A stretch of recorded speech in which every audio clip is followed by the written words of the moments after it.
أعوذ بالله من الشيطان الرجيم. إن الذين قالوا ربنا الله ثم استقاموا تتنزل عليهم الملائكة ألا تخافوا ولا تحزنوا وأبشروا بالجنة التي كنتم توعدون نحن أولياؤكم في الحياة الدنيا وفي الآخرة ولكم فيها ما تشتهي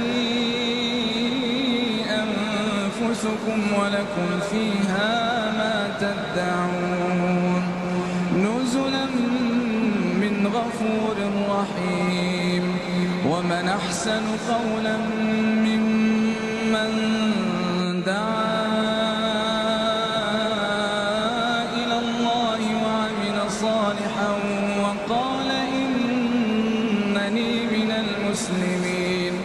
ولا تستوي الحسنة ولا السيئة ادفع بالتي هي أحسن فإذا الذي بينك وبينه عداوة كأنه ولي حميم. وما يلقاها إلا الذين صبروا وما يلقاها إلا ذو حظ عظيم. وإما ينزغنك من الشيطان نزغ فاستعذ بالله